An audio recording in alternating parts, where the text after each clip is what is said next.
Well, thank you, James Spann, for joining us today on Lead Full Circle. We're excited to talk leadership at work, at home, with our family, and just within your career, too. Just learn a lot from you today in this conversation. So, again, thank you for taking time. It is my pleasure. It's an honor to be here. A very trusted voice in the state of Alabama. If someone doesn't know you, they haven't been paying a whole lot of attention to the weather, TV, or social media, because you are very involved throughout all of the state of Alabama. And we'll get to more of that conversation in a minute. But how did your journey in meteorology begin, and what really sparked your interest in that to begin with? Well, I bet you've never heard of my hometown. I bet you have never heard of my hometown. I am from Greenville, Alabama. Oh, I've heard of Greenville. So we were taught in Greenville, everybody that lives north of Coleman's rich. So all you Limestone County people, you're rich. That's what I was taught when I was a kid. So no, Greenville's a small town between Montgomery and Mobile. This is the middle of nowhere in rural South Alabama, and I love it. It is my hometown. I am from Butler County, Alabama. Those are my people. If you want to know where my people come from and who I am, next time you drive to Gulf Shores, stop at Greenville. Okay. And I was just born with a fascination with weather. I just loved it. And listen, when I was a kid in the summer, we had no video games. We had no phones, none of that stuff. We just go play in the woods all day. And in the summer, as you know, on most afternoons, we have these random thunderstorms that pop up, and I couldn't wait for them. All the other kids hated them, but I just loved them. And then some things happened in my family that would force a move, and it was kind of devastating. But at the same time, I think looking back on it, when you can connect the dots, you can connect the dots now looking back on your life. But I think that move maybe had to happen for me to do what I do for a living. But my father walked out on me and my mom when I was 7. He just walked out in the middle of the night, never said goodbye, have a nice life, see you later, gone. And to that man, me and my mom were worth nothing. He paid not a dime, not 1 cent of child support, and we were broke. I was in the 2nd grade when this happened, and my mom knew that I love Greenville. My people are there. It's who I am. But at the end of 4th grade, she said, we have to move, and it was devastating. But we had to move to this horrific sounding place called Tuscaloosa. Oh, that's terrible. Yeah. And, Tuscaloosa is the weather capital of the world, some say. And as an older child growing up in the 1970s, the decade was horrible, with violent weather outbreaks. And I experienced that, and I think I had to do what I do for a living. This is how old I am, okay? I've got underwear older than you, by the way. I was a senior in high school in 1974, and we had the largest outbreak of tornadoes on record in this country. Up until that time, April 3rd, 1974. My hobby was ham radio, and I had some old surplus gear that people gave me, and the school allowed me, thanks to a wonderful principal, 3 days off to go volunteer and help with communication. There were no cell phones in 1974, and I saw things that were life-changing, that changed my life. Quite frankly, some of the things I've never talked about and never will, things a 17-year-old child should never see. But all of that helped to really spark my interest in. After starting my college career as an electrical engineering major, I learned that you could actually do weather for a living, and changed majors and finished in the program at Mississippi State, and the rest has been history. It's been a great ride, 47 years. I'm living a dream. My wish for everybody is that they wake up and they love what they do. They cannot wait to go to work. That's my wish for you and everybody. I've had that for 47 years, and I can't tell you how good it's been. That speaks a lot to just the passion you've got for what you do. You love what you do. I feel the same way. It would be a struggle to get up every day dreading to go to work. And it's a very, very good way to look at it. So going back to your earlier times in your career when you were first getting started, we all, I think at times, and probably still do, and no matter how far we get into our career, we have mentors and those that influence us, and we really lean on, especially early in our career. Did you have anybody like that in your life as a mentor as you started your career as a meteorologist? Yeah, I did. His name was J.B. Elliott, James B. Elliott. And J.B. worked for the National Weather Service in Birmingham. Mm-hmm. And he would let me come watch them work. And he would let me sit down there for hours and ask questions. And I got on their nerves, but he was so kind to me. And as I got into the meteorology program at State, a lot of it was distance learning. And this is really before the internet. He was my proctor. He proctored so many exams. And goodness, and as I got into this, if there was a big weather event, especially a snow threat, and listen, we're not that good at winter storms. We're really good at tornadoes, but we don't have enough analogs or experience. But I miss being able to pick up a phone and call JB and ask him, what do you think? What do you think? And JB passed away several years ago, but he was my mentor in the weather business, and he was a kind man that took time to help other people, including some snot-nosed guy like me. So I'm always thankful for people like that. And I try and do the same for others in my old age. Right. Yeah, absolutely. So many people, including myself, see you more than just a weatherman. We really do. I say, just because of what you stand for and how you serve others, I really feel like you're a leader within our state, within our communities, within the Southeast. I mean, you're very involved in a lot of different areas other than just weather. But when did you realize this platform of yours kind of carried that responsibility more than just being a weatherman? Well, in early on, just way back when I started this, I was transferred to Dallas, Texas, and I was very young. And this was I did not apply for this job. It was a company transfer, which is very unusual for on-air talent. And, I was in a top 10 market in my 20s, making good money. And, I could have stayed there, I guess, for the rest of my career. But my wife and I just wanted to come back home. You just know that you know where you should be to serve in your life. And we both felt that we were to come back. So upon coming back, I knew that it carried responsibility beyond weather. It carried responsibility in terms of finding a good ministry opportunity. I'm a Christian. It involved finding a good opportunity to serve away from meteorology. And I've been involved in healthcare for a long time. And I just know the people. Listen, I know this state better than anybody. Nothing personal, but I know it better than you. I know it better than I know it better than Kay Ivey, anybody. Right. Every county I can close my eyes. I can see the Dollar General. I can see the Baptist Church. I can see the barn. I can see the Walmart. I know where they are. I go in these places and I talk to people. And again, I was born here. I'll die here. I'll be buried here. Mm-hmm. And being able to serve where you want to serve, that's another great thing. Enjoying what you do is one thing, but being in a place where you love, it's another thing. So it's a double blessing. So that's a little bit of background about you, and I appreciate you sharing all that. I want to transition now to just your philosophy, your mindset as a leader, and want to start with this question. Leadership can look different in really every type of field, but for you and your career and your journey, how would you define leadership in your own words?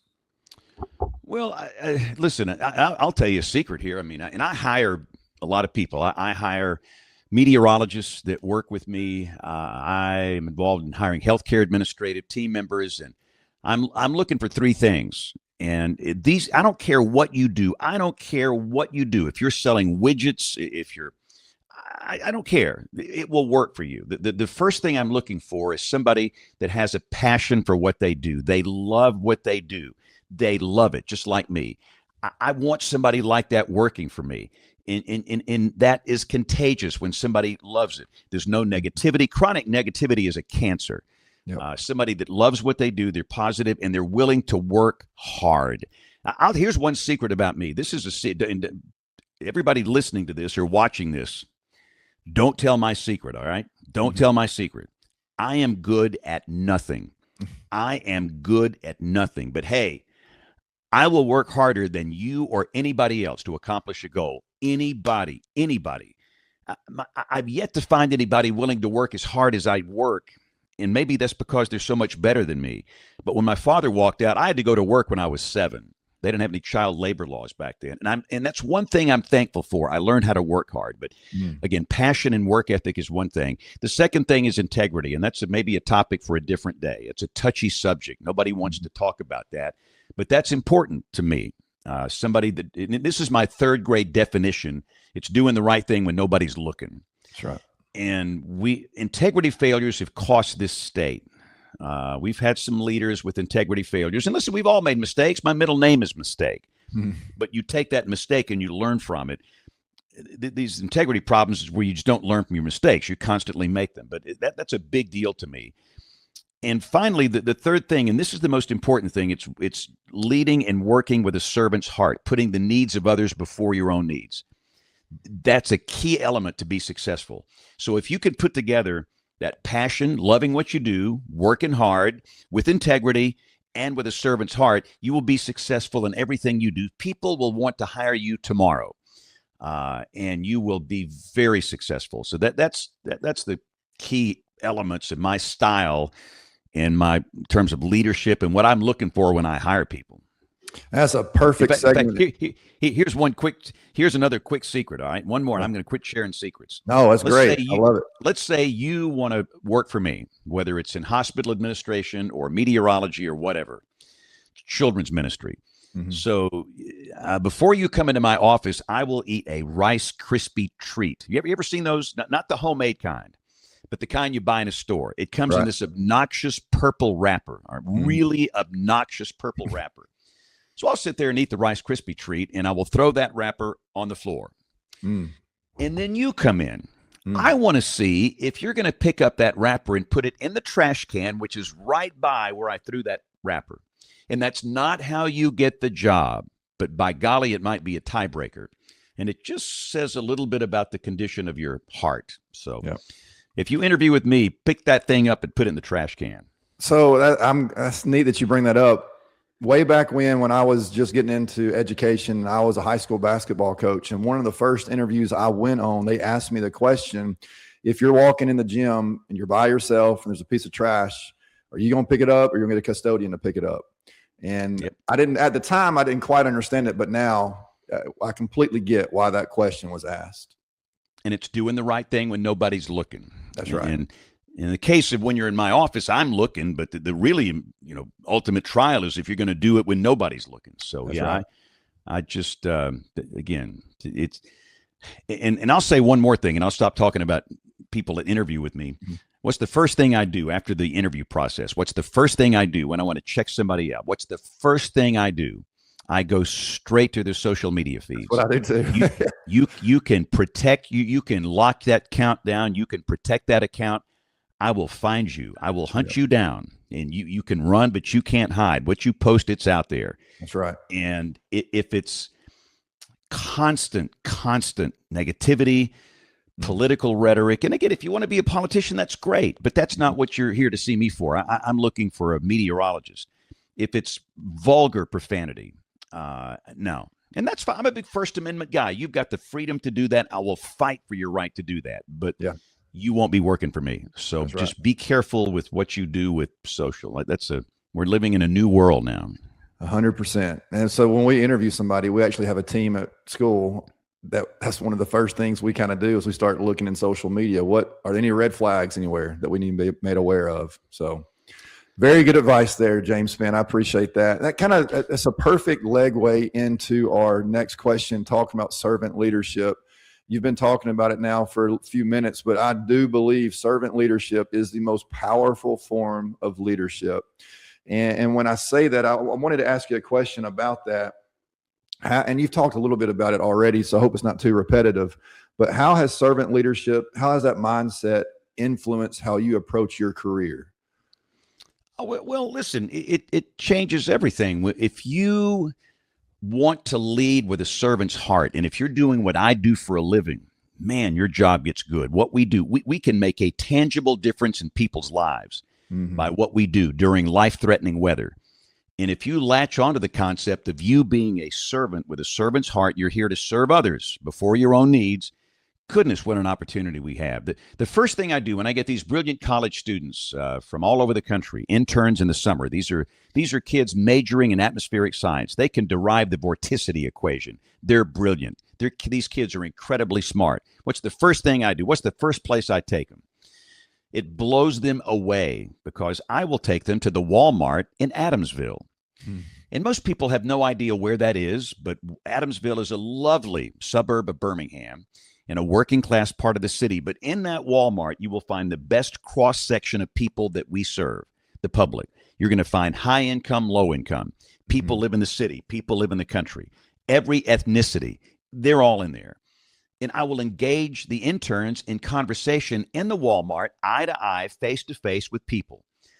And if you cannot do that in that Walmart, you can't do it successfully, whether it's digital, social, old school television, whatever. You've got to be able to communicate with all these people groups. And I love to watch the kids, and some of them struggle with it. And some of them find them offensive. They don't vote like them. They don't have the same worldview they do. And for them, I say, listen, if you can't handle helping everybody in this Walmart, go into research where you don't interface with the public. Right. Because we're here to serve everybody, whether they're left wing, right wing, young, old, black, white, whatever. We're here to serve everybody. And I think these kids have watched me over the years, and it's kind of rubbed off on them because they see me interact with people. What do I do every single day? Every day, at a time where I could be taking a nap between about 8 a.m. and 2 p.m., I'm driving to a school. Now, not yours, because high schools are creepy. That's a hard. You that's a creepy job. Not Elmont High School. We're not creepy. We welcome everybody. Well, I love the Red Devils. I mean, I got my Red Devil shirt on here. That's right. But no, I would teach third grade science if I didn't do this. But every single day, I interface with people. Yesterday, I was in Carrollton, Georgia. I had 1,000 students in the gym, and people, why'd you go over there? But what's the deal? That's not even, you got the Alabama Weather Network. What you doing over there? Well, these are kids that want to learn about weather, and they reached out to me, and I know some of the folks over there. Yeah, I'll be glad to do that. Today, I was at Children's of Alabama, the large children's hospital in the state. Did a program for patients and their families, then another program for behavioral health patients. And man, that's a ministry, and that's a topic for another day. And then I went to Briarwood Christian School, did a program for second graders. I do 1, 2, 3 programs a day. And I think the kids see that, and they finally understand the benefit. If you stay in a market for a long time and do that for a long time, people get to know who you are. They'll know you, your imperfections, what you do, what you don't will do well, and everything. And it's like you become part of a family. And that's an important thing for me. It's interfacing with people, because you can't serve them unless you know them. That's right.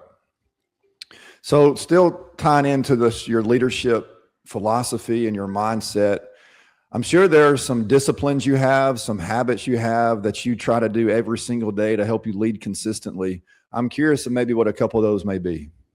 Well, so again, I've got a weird job. Most people think I work about 3 minutes a day and go home. They'll watch a video on Facebook, or they're going to watch the Alabama Weather Network. Here's James Spann. He's up there yakking away for 2 or 3 minutes, and he goes home and takes a nap. I actually work every day between 4 a.m. and now, thankfully, it's not. For many years, it was 4 a.m. to midnight. Now it's about 4 a.m. to 10 p.m. And I don't sleep much, but I can't wait to get up and do what I do. But I think there's integral things that you need to do every day to maintain the energy level that you need to be successful, and your attitude, quite frankly. Listen, we live in a world of haters, and you're in education. You know what I mean. I know exactly what you mean. They hate you, and they hate me. and we're going to have to deal with that every day. And you can't get sucked into being a chronically negative, cynical, mean-spirited person, and you can go down that path very, very easily by spending 5 minutes on Facebook or X or Instagram or the talk or whatever. So in terms of the little things I do every day, first off, when I get up in the morning, I start with the little time in the Word. Now, again, I'm a Christian, and that's important for me. And if nothing more than reading a verse, a little prayer time, a little meditation, that's really important for me. So that's one reason I get up. My shift really starts at about 4:30, but that's an important part of it. And number two, you know what I do almost every day? I take a walk. I take a walk. It makes no sense for a guy that has, and I have no time. While we're doing this show, I will have 200, and this is no exaggeration, 200 social media messages that require an answer. Wow. And I could just constantly be doing things every minute of the day. But I will, on purpose, take a walk. And we have a new facility. We have moved into new studios that are just beautiful in a secure area, but they've got an amazing little park. And I'll just take a walk. Even if the weather's rainy, I might take a walk. My hair's not going to get messed up. I mean, come on. But I can't tell you how important that is. It clears your head a little bit. And you kind of focus on the priorities. You know, what have I done right today? It's just a matter to think of, what have I done so far today? What have I done right? What have I done wrong? What could I do better? And what's left in the rest of the day? And how can I improve on that? I think everybody needs that. And even if it's just 2 or 3 minutes, you could do that. And so getting away for that little walk, and sometimes if it's pouring rain, I'll walk around the building. We work in a large complex now where the new network studios are. And preferably where there's nobody else there, just me. I mean, I love people. I love interfacing with people, but you just need that little time. And that's a middle of the day thing. So I start with some quiet time at 4 a.m., middle of the day. Usually it's before I start the evening shift. I'll come in from a school. Like today, I came in from a school at about 2:15 from Briarwood, and made to walk before I went into that evening shift, which is pretty hectic. And I think that's important. And the other thing too, I think everybody needs an accountability partner where you work, and especially men.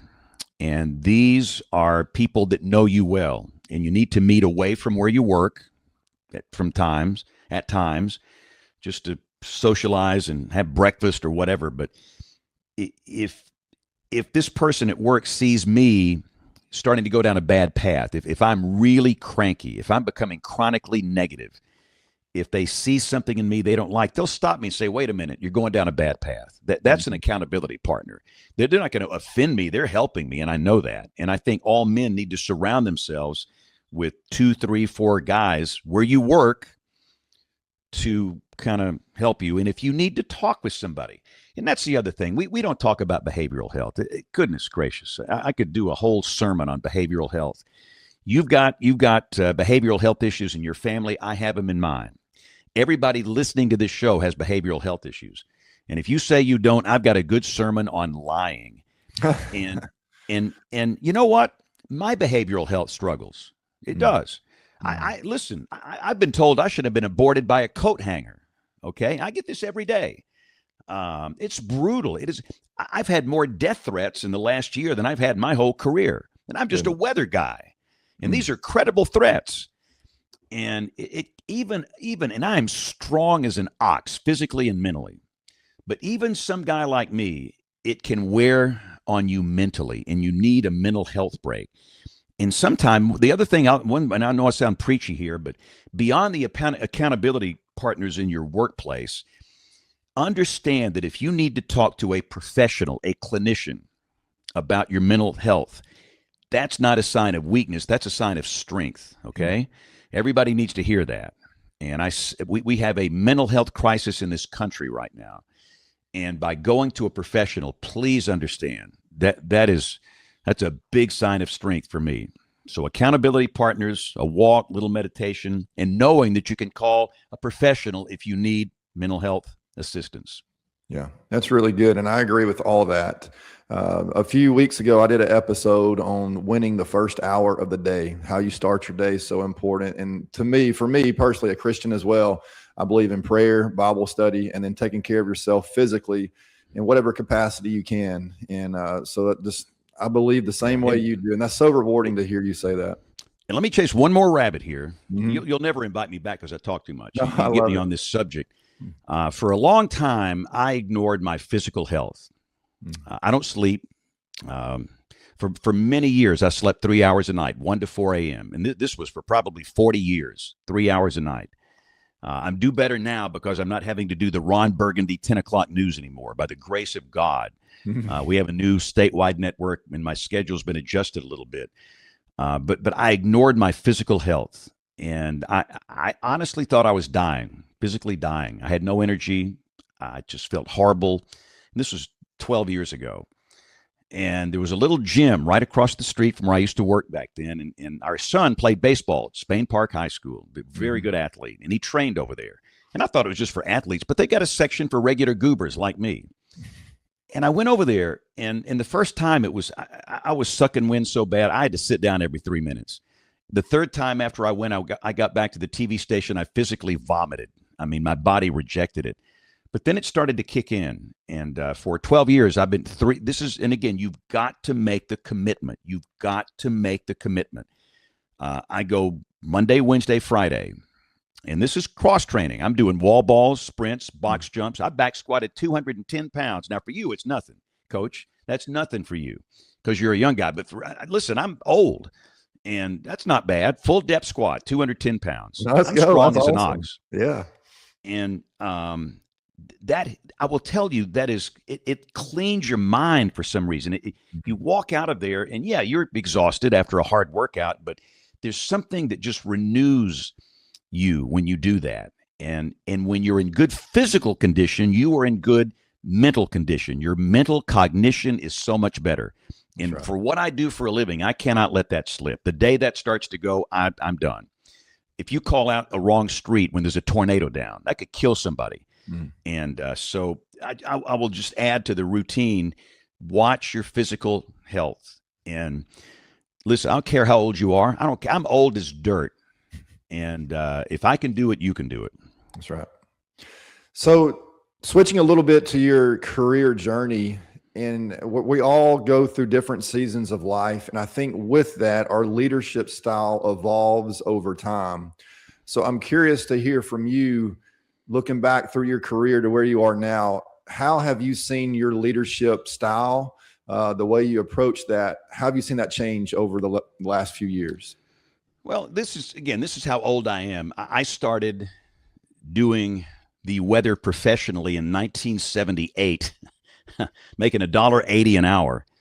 And I was not a leader. I was a jerk. And again, I was self-centered. I bought into what the world teaches out here. The world will teach you to look out after number one. That is the greatest lie you will ever hear in your life. But back in the 70s and 80s, TV was a big deal back. You ever seen the movie Anchorman with Ron Burgundy? Oh, yeah. Yeah.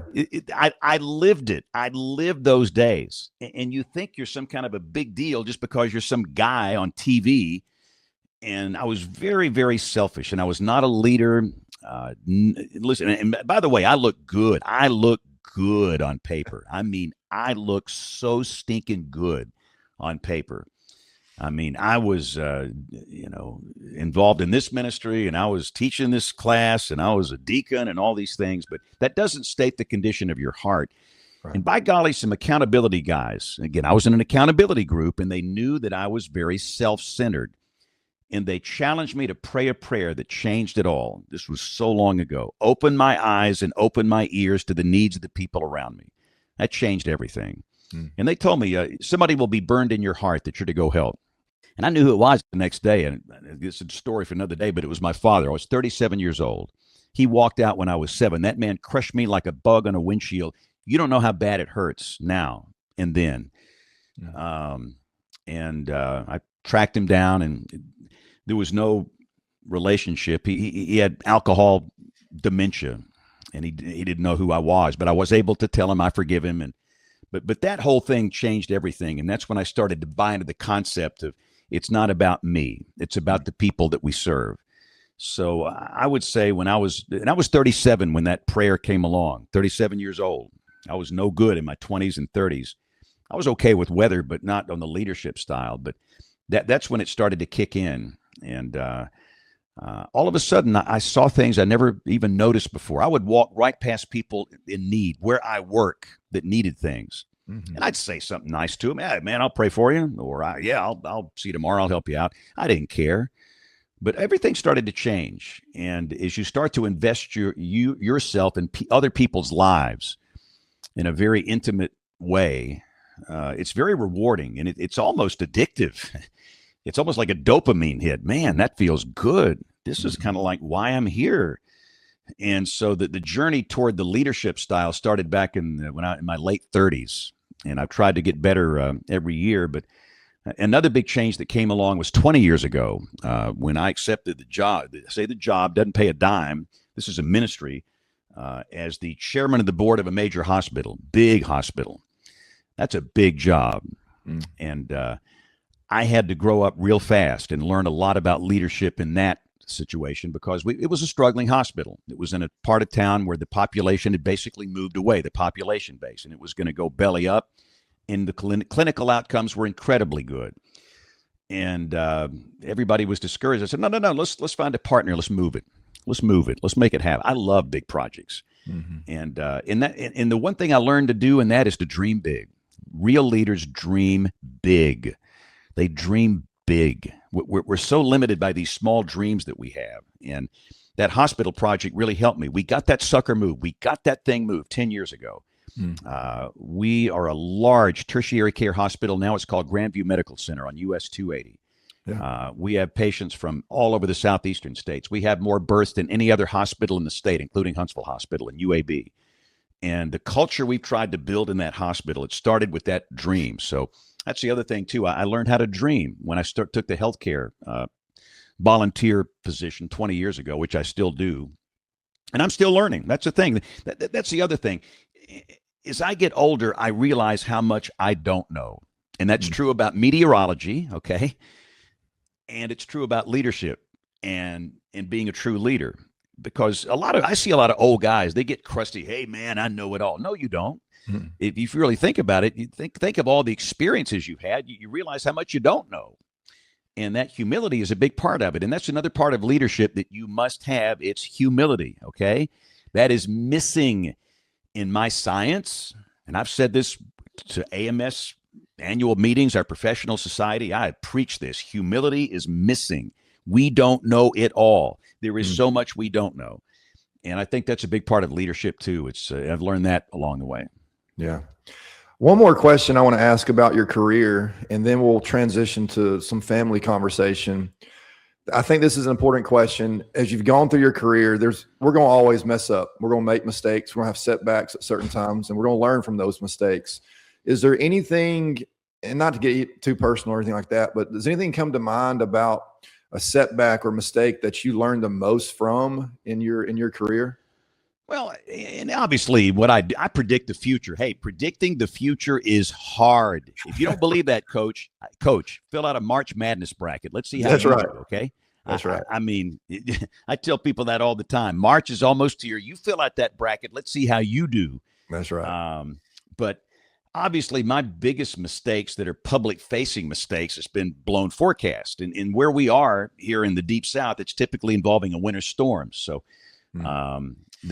probably the biggest public, and it's not my biggest mistake. I've made other big ones years ago, but this was in 2014. So the iPhone had been out for 7 years. That changed everything.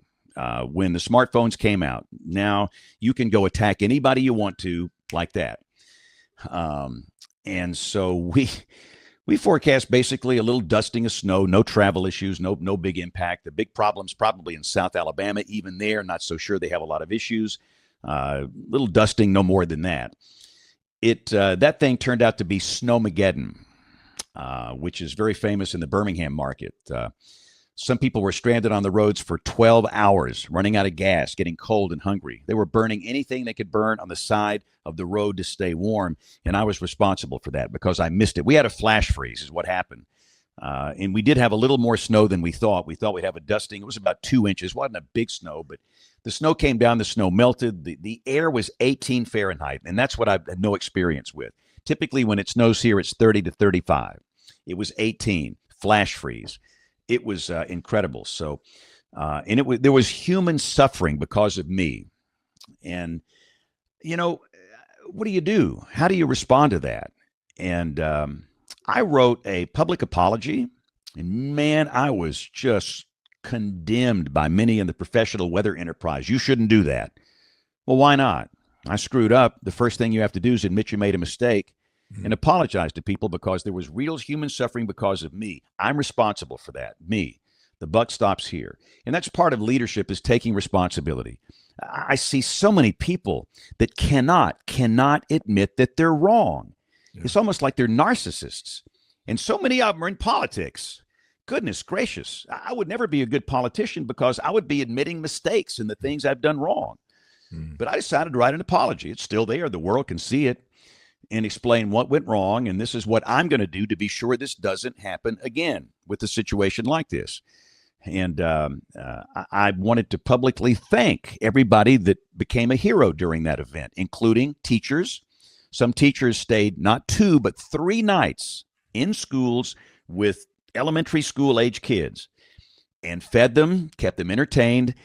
And the moms were freaking out because of this separation anxiety thing. I mean, it was bad. And so, that was probably the biggest setback. But again, I just think when you make a mistake, it's the right thing to do to admit that. It's okay. Right. It's part of the integrity process. And not just to admit you made a mistake and ask for forgiveness, but this is what I'm going to do so this doesn't happen again, so this will not be a systemic problem. And I think people appreciated that, as hard as it was to write that. And they'll always remember that blown forecast, and we're always going to have those in the future. But I just think that was probably the most public, mess up we've had in the last 30 years that people remember, at least around here. Yeah. I really hope our young kids listen to this episode, because the sooner they can learn the accountability piece, the better off they'll be as they get older, because they're so driven by what they see on their phones, on social media. It's all about me, me, me. When they can learn to hold themselves accountable, and they're okay when they get held accountable, there's so much growth they can get from that. So thank you for sharing that. That really means a lot. So at Lead Full Circle, we definitely do talk about leadership at work, but we never want to leave this conversation out of our family, because I'm a big believer in we need leadership within our families. And that's where I want to start with you with this question, with your family and your faith as well. You're known, and you've talked about it already here today, you're deeply grounded in your faith and your family. So how do those parts of your life kind of anchor your leadership and how you live your life? Let me just say it's hard for me because I had no example. I didn't have a dad. I had to learn on the fly how to be a husband and a father, and that ain't easy. Okay. Right. If you had, for everybody, watching this or listening to this that had a mom, dad, good nuclear family set up, you're pretty blessed. I did not. And so it was a learning process. And when you're learning, you're going to make mistakes. We've been married. My wife and I have been married for 44 years. This is 45 this summer, man. We were married in June of we were married in June of 1981. Wow. And we raised 2 boys. They're both grown now. No girls. The thought of that scares me to death. The boy thing was pretty low maintenance, but the one thing you learn from your family situation is how to establish a set of priorities. And if you can get your priorities in order within your family, then in turn, you can get your priorities in order where you work and in other areas of your life. But it's got to start there. What are your priorities? And I'll encourage everybody listening to this to write it down. Put it in the notes app on your phone. Back in the old days, you get a little sticky thing and you'd stick it on something. But not just, what are your priorities? And I'm not here to tell you what they are. That's your business. It's not mine. But you learn that early in marriage and as you raise children, and you have to make corrections on the fly sometimes when your priorities are maybe a little out of whack. But I think the family thing has really helped me in all areas of my life. When you and again, it's about being a servant. That's what it's all about. I'm here to serve my family. I'm here to provide for them. I'm here to serve them. And I text my wife all the time, I'm here to serve. And she knows I mean that. Mm-hmm. And that will help you with the rest of your life. But if things are not right at home, then it's going to be hard for things to be right where you work, where you're a leader in the business world or ministry world or whatever. You've got to have things in order at home. And not that things are perfect. Everybody's going to have a fight. Everybody's going to have problems. Everybody's going to have mental health issues. Again, everybody's going to have relational issues. People think, I've got the most messed up family in the world. No, you don't. Every family's messed up. Life is messy, okay? But again, you've got to attack that with the same approach, work ethic, integrity, servant's heart, same thing we talked about in the business world, and that will help you in family. And I'll just say one thing: time management's my biggest struggle. Goodness gracious, and I am so blessed. I can't tell you how blessed I am, and that we raised our kids really kind of before the social media world, the iPhone, the smartphone, all that stuff kicked in. I was able to coach both boys in baseball. And by the way, coach, I'm a good baseball coach. I cannot coach basketball. Do not let me near your basketball team. I'm the worst. Baseball, that's yours. You give me a boy that'll hit the spots I want to pitcher, and a couple of kids that'll get on base. I'll win 90% of the games. Yeah. But again, do not let me near your basketball team. Okay. Yeah.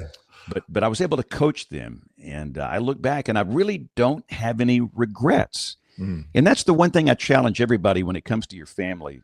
When you're my age, you don't want regrets. You cannot wave a magic wand and go back in time and fix it. You can't.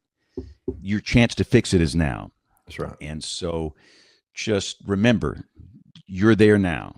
And if you've made some mistakes, fine. We all have. But focus on your family. Time is the greatest thing you can do for them. Time. Let me tell you what, Coach, I'm in an elementary school every day. I will walk out of some schools with a third grader hanging onto my leg. Why do you think that is? Here was a man willing to spend 45 minutes with him, undivided attention. And he didn't want me to leave because he doesn't get that at home. So maybe consider taking a little time that you're spending on you and spend it on your family. And that's just a start. And we all need little personal time. I understand that. But I will tell you, there's so many kids that are hurting. I do children's ministry, and even in the nicest parts of this state, and I know the nice parts very well, and the low-income communities too, it's a struggle, and most of it deals with men that don't spend time with their kids. And I'll just leave it at that. That's a topic for another day. Thank you for sharing that. That means a lot. Just the honesty there. It's so true. There's so much truth to what you just said. So thank you for sharing that. And you answered the next question. So I'm gonna flow into the following question about your family and your career. There's a lot of times throughout my career, all careers, you've got to make some tough professional decisions. Maybe you're changing jobs. Maybe things come up that you weren't expecting to come up with an opportunity that may present itself. So how does your family and your faith play a part in those major decisions you have to make as a leader? Is maybe a different job opportunity, or maybe the road goes left when you thought it may be going right. So how does your faith and family guide you in that? Well, number one, when you have a Christian worldview, you know that I'm a big Matthew 6:33 guy. Okay, seek ye first the kingdom; all these things shall be added unto you. This is my translation, my Butler County translation. You do what I've called you to do, I've got your back. God's got my back. And how awesome is that? The God of this universe has my back as long as I'm doing what he's called me to do. Right. It's kind of a two-way thing here. And that, to me, is the most important thing when it comes to making hard decisions. And life is a series of decisions. Goodness gracious. That everybody makes decisions every day. And the goal is to make more good ones than bad ones. And so, that little 4 a.m. session I have, that's really important for me every day. Right. But I'll give you an example. So again, I was transferred to Dallas, mid-1980s, Channel 4 News, Dallas-Fort Worth, with Clarice Tinsley, Steve Bosch, James Spann, and Paul Crane on sports. Top 10 market. Those TV stations back in those days were making so much money, they didn't know what to do with it. We were making piles of money, anchors, and I was a kid. And I walked away from that. I had a 2-year contract. And we told the folks we're going back home. Everybody in this business thought I was a lunatic. This guy is nuts. He's a 20-something guy in a top 10 market, could stay there for the rest of his life, never have to worry about money, never have to worry about anything, and you walk away from it. But that was an example of a decision that we made that was best for the family, my wife and I. We had an infant. He was born. Our first child was born the day after I was told I was being transferred to Dallas. But we just knew the right thing. We prayed through it, and the right thing to do was to come back. And I'm so glad. I was so glad we made that decision, because I know, I just know, I know that I know. I can connect the dots now. I Right. can look back and see how it all connects. You can't do it looking forward, but you can do Yeah. it looking backwards. Yeah. And that's an example of sometimes you're going to make a decision that goes against the grain. Have you got the guts to do that? To do what's right for your family, to do what you believe in your heart is what you've been called to do if you're a believer by God. And a lot of times it doesn't make sense to joke you public or to somebody else in your business, but you've got to just focus on the right thing and everything will work out. Man, that is so good. So relevant for me too. And the decisions I've had to make here in the past. And I can definitely relate to that. So thank you again for sharing just your honesty. It's been so good today. I've got 2 questions I want to end with as we get ready to close out this episode. For you, Mr. Spann, when people look back at your career, what do you want people to remember about you as far as how you led? Well, I'd like to think that somewhere along the way I helped somebody. If that makes any sense. When they think of me, maybe I spoke to them when they were in 3rd grade at their elementary school and they learned something about weather. Or maybe they were in 2nd grade and they had problems at home and everything was wrong and I came in and made them laugh and they remember it. Maybe it's a situation where I said an encouraging word. Listen, we don't have enough encouragers. We don't. We don't. We live in a world of haters, whiners, moaners, gripers, complainers. And maybe this is the guy that said a word that built me up instead of tearing me down. Right. And I'm so thankful for that. And I just want it to be a place where I can leave this state better off than it was when I came along. And again, just have a few little breadcrumbs. I have zero interest in any acknowledgement for anything that I've done. When I'm gone, I'm gone. And the other thing, I want these kids that have been under my watch, all these interns and others, to just pick up the ball and run with it. I love this next generation. They're going to be so much better than mine. But I've got these interns all over the country now. Watch Good Morning America. Who's the meteorologist? Her name is Ginger Z.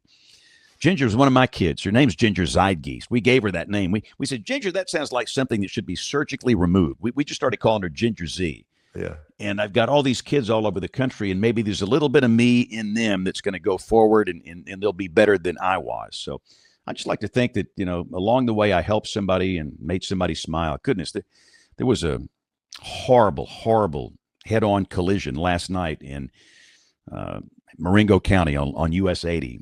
And 2 high school kids were killed at Demopolis High School. I'm sorry, 1 high school kill was killed. 1 is in critical condition. He's still alive, and they were sweethearts. Oh. And the girl was killed. And the mom sent me a picture of me and that girl. She came out to meet me at a book signing in Demopolis a couple of years ago, and she said, "You made my girl smile, and I can't thank you enough." And I look at that picture and I just cried like a baby. In fact, it's hard to talk about it now, but little things like that. It's not big things. It's not big things. It's not. You don't have to be the, grand poopah of the state here. Just little things along the way where you encourage people and help people. That's what it's all about. That's right. So last question, it ties into some of that. We're all going to face challenges ahead. We're also going to face storms ahead. What gives you hope in the days ahead as you continue to lead in your career, within your family, just moving forward as a leader? Well, number one, you have to look at the hard times. And listen, for somebody watching this now, they're probably going through the hardest time of their life right now. And you have to understand that there's a purpose, and you don't need some whiny preacher guy, but you have to understand that in terms of me, let me rephrase, in terms of James Spann, the only time I've grown professionally, spiritually, it's when times are hard. That's when I've grown. When everything's fine, I don't get better. I just cruise along. But when things get really hard, that's when I know that there's work being done in me to make me different and to make me better. It's not easy. It's painful. There's nothing good about it. And I can't stand it when everything's wrong. But I know that I will be a better person because of the adversity. And I can look back now and celebrate it. Like I told you, when my father left, I was crushed like a bug on a windshield. Man just walked out. He never told me he loved me. Never. To this day, I don't know if he did. And it was horrible. But you know what? Like I told you, I learned how to work hard. I can look back and connect the dots now. And that I learned how to work hard because I'm not good. I'm dyslexic. I'm not the best reader, not the best writer. I'm a math guy. But learning to work hard came about as a result of that horrific negative event in my life. And I look back on all the negative events in something good came out of that in terms of me being better. So if you're going through a hard time, yeah, it's bad. It's no good. There's no positives in the frying pan. But when you're out of that frying pan, man, you can look back and thank God it happened. Sure. So that's when I grow.